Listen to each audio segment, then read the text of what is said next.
What I just done read. Well met everyone, and Merry Christmas, as it is, I believe, Christmas Eve. This one coming out on Christmas Eve. Nice. This one and the one that I'll be doing for Sunday will be slightly longer ones, hence why they're in this format and not in shorts, because there's no way I could do these ones in 3 minutes. The ghost, known by the designation of the White Lady, which is frequently seen in different castles or palaces belonging to the royal family of Prussia, shows you how old this is, has been mentioned in another publication, I think.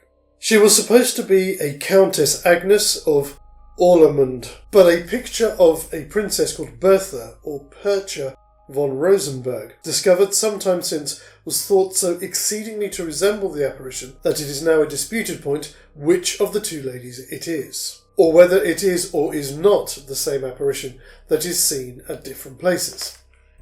Neither of these ladies appears to have been very happy in their lives, but the opinion of it being the Princess Bertha, who lived in the 15th century, was somewhat countenanced by the circumstance that at a period when, in consequence of the war, an annual benefit which she had bequeathed to the poor was neglected, the apparition seemed to be unusually disturbed and was seen more frequently. She is often observed before a death, and one of the Fredericks said shortly before his decease that he should not live long, for I have met the White Lady. She wears a widow's band and a veil, but it is sufficiently transparent to show her features, which do not express happiness, but placidity. She has only been twice heard to speak.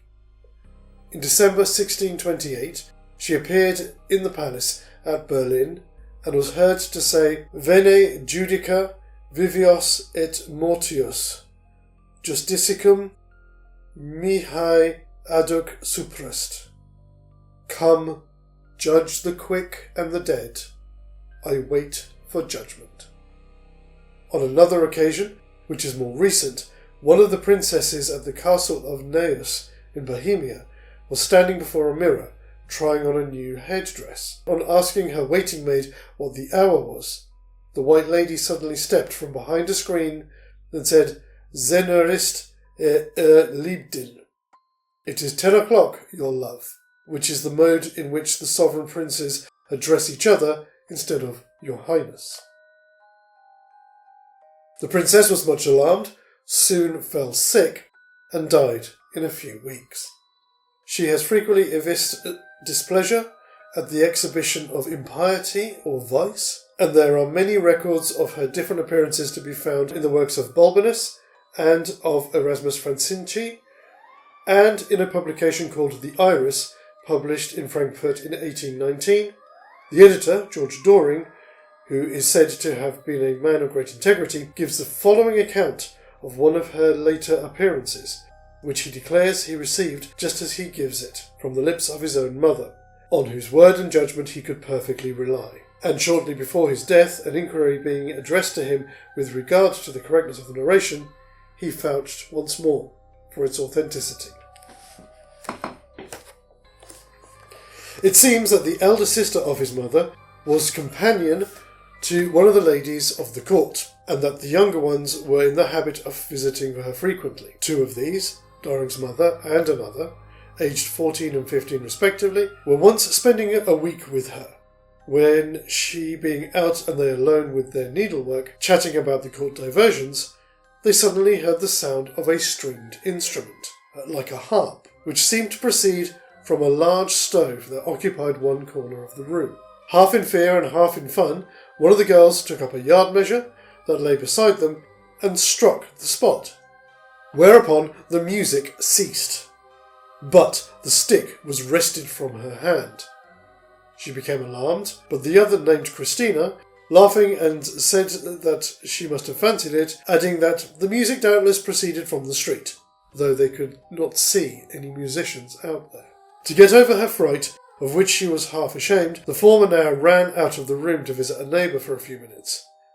But when she returned, she found Christina lying on the floor in a swoon, who, on being revived with the aid of the attendants who had heard a scream, related that no sooner had her sister left her that the sound was repeated, close to the stove, and a white figure had appeared and advanced towards her, whereupon she had screamed and fainted. The lady who owned the apartments flattered herself that this apparition betokened that a treasure was hidden under the stove, and, imposing silence on the girls, she sent for a carpenter and had the planks lifted. The floor was found to be double, and below was a vault, from which issued a very unwholesome vapour.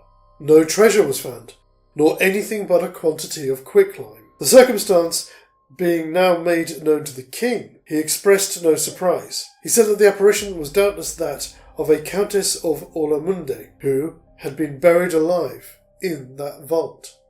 She was the mistress of a Margrave of Brandenburg, by whom she had 2 sons. When the prince became a widower, she expected he would marry her, but he urged as an objection that he feared, in that case, her sons might hereafter dispute the succession with the lawful heirs. In order to remove this obstacle out of her way, she poisoned her children, and the Margrave, disgusted and alarmed, had her walled up for her pains. He added that she was usually seen every 7 years and was preceded by the sound of a harp, on which instrument she had been proficient, and also that she more frequently appeared to children than to adults, as if the love she had denied her own offspring in life was now her torment, and that she sought a reconciliation with childhood in general.